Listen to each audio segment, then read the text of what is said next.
Hello everyone, welcome to my YouTube channel Lucid English. आज का पहला वर्ड है मांग निकालना। मांग निकालना। आप जो अपने बालों को स्प्लिट करते हैं दो पार्ट में, उसी को कहते हैं मांग निकालना। इसे इंग्लिश में हम कहते हैं पार्ट। पार्ट। एग्जाम्पल देखते हैं। ही always parts his here in the middle. He always parts his here in the middle. मतलब कि वह हमेशा अपने बालों को बीच से स्प्लिट करता है, यानी कि वह हमेशा बीच से मांग निकालता है। पार्ट मीन्स बिछड़ना और अलग होना भी होता है। इसके अलावा पार्ट नाउन का भी काम करता है, जिसका मतलब होता है हिस्सा या भाग। आज का अगला वर्ड है छेड़ना। छेड़ना, जिसको इंग्लिश में हम कहते हैं ईव टीज। Ewe tease. अब एक एग्जाम्पल देखते हैं। He was beaten badly because he was eve teasing the principal's daughter. He was beaten badly because he was eve teasing the principal's daughter. इसका मतलब कि उसे बुरी तरह पीटा गया या वह बुरी तरह पिट गया क्योंकि वह प्रिंसिपल की डॉटर को परेशान कर रहा था, छेड़ रहा था। अब किसी को छेड़ने या परेशान करने के कई लेवल होते हैं, तो इनके लिए इंग्लिश में अलग अलग वर्ड यूज़ किए जाते हैं। तो आओ हम इसको डिटेल में समझते हैं। छेड़ना या परेशान करने से रिलेटेड पहला वर्ड है टीज़। टीज़, अगर आप किसी को परेशान करते हैं प्लेफुल वे में, मजाकिया तरीके से, आपकी इंटेंशन बहुत बैड नहीं होती, बहुत बुरी नहीं होती है, आप इसलिए परेशान करते हैं ताकि आपको मज़ा आए, थोड़ा बहुत आप परेशान करना चाहते हैं, तो उसके लिए वर्ड यूज होता है टीज़। लेकिन अब ये हो सकता है कि सामने वाला आपके टीजिंग को सीरियसली ले ले, तो ये उसके ऊपर डिपेंड करता है, लेकिन आपकी इंटेंशन इतनी बैड नहीं होती है। लेकिन जब आप किसी को बहुत बैडली वे में परेशान करते हैं, आपकी इंटेंशन बुरी होती है, आप चाहते हैं कि सामने वाले को चोट पहुंचाई जाए, इस मंसूबे से जब आप किसी को परेशान करते हैं, तो उसके लिए इंग्लिश में वर्ड यूज होता है बुली। वहाँ पर आप टीज़ नहीं यूज कर सकते। अगर आप किसी को, आपकी इंटेंशन, आपका इरादा जो है किसी को चोट पहुँचाना है, तो उसके लिए जो इंग्लिश में वर्ड यूज होता है बुली वर्ड यूज होता है। ईव टीज़ का मतलब होता है जब किसी पब्लिक प्लेस पर या कहीं पे भी जब वुमेन पर भद्दे कमेंट किए जाते हैं, उन्हें परेशान किए जाते हैं, सेक्सुअल कमेंट किए जाते हैं, तो इसे हम ईव टीज़ कहते हैं, यानी औरतों को, लड़कियों को छेड़ना। या अब मॉलेस्ट को समझते हैं।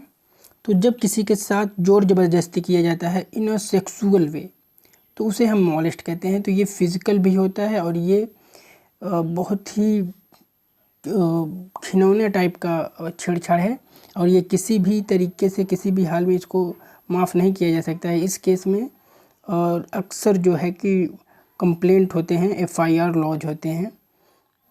अब एडम टीज़ वर्ड को समझते हैं।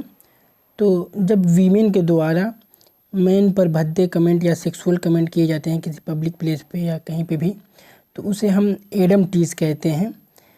ऐसा तो मैन डोमिनेटेड सोसाइटी में बहुत कम ही होता है, खैर ऐसा होता है। आज का अगला वर्ड है फेंटना। फेंटना, जिसे इंग्लिश में हम कहते हैं विस्क। विस्क। अब एक एग्जांपल देखते हैं। Whisk the eggs, onion and salt in a bowl.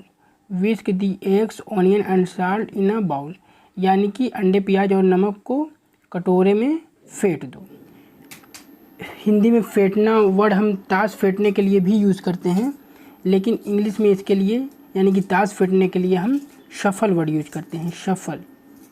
आज का अगला वर्ड है मथना। मथना, जिसे इंग्लिश में हम कहते हैं चर्न। चर्न। अब एक एग्जांपल देखते हैं। The milkman churns milk every day to get butter.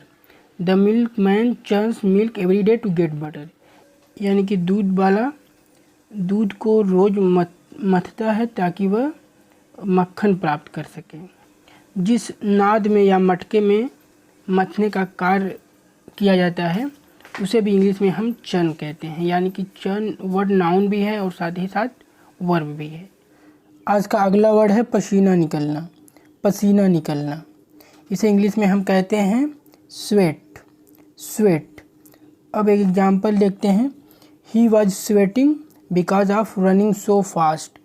He was sweating because of running so fast, यानी कि वह बहुत तेज़ दौड़ने के नाते उसके शरीर से पसीना निकल रहा था, वह स्वेट कर रहा था। इससे मिलता जुलता एक शब्द है स्वीट, स्वीट जिसका मतलब होता है मीठा या मिठाई। आज का अगला वर्ड है चिकोटी काटना, चिकोटी काटना जिसे इंग्लिश में हम कहते हैं पिंच, पिंच। अब एक एग्जाम्पल देखते हैं, आउच डोंट पिंच माई चिक। इसका मतलब कि मेरे गाल को पिंच ना करो, मेरे गाल पर चिकोटी ना काटो। आउच वर्ड हम यूज करते हैं जब हमको चोट लगती है या फिर कहीं दर्द होता है तो झटके में हम आउच बोलते हैं। पिंच का मतलब चुटकी भर भी होता है, चुटकी भर। आज का अगला वर्ड है कुल्ली करना, कुल्ली करना जिसे गरारे या गलाले करना भी बोलते हैं। इसे इंग्लिश में हम कहते हैं गॉगल, गॉगल। अब एक एग्जांपल देखते हैं, I think you should goggle with salt water, I think you should goggle with salt water यानी कि मुझे लगता है तुम्हें नमक पानी से गलाले करना चाहिए। आज का अगला वर्ड है खर्राटे लेना, खर्राटे लेना जिसे इंग्लिश में हम कहते हैं स्नोर, स्नोर।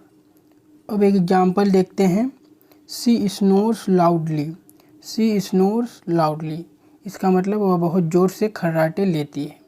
आज का अगला वर्ड है धकेलना, धकेलना जिसे इंग्लिश में हम कहते हैं पुश, पुश।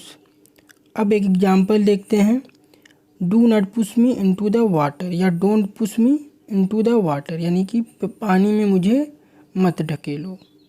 आज का लास्ट वर्ड है खोजना, खोजना जिसे इंग्लिश में हम कहते हैं सर्च, सर्च।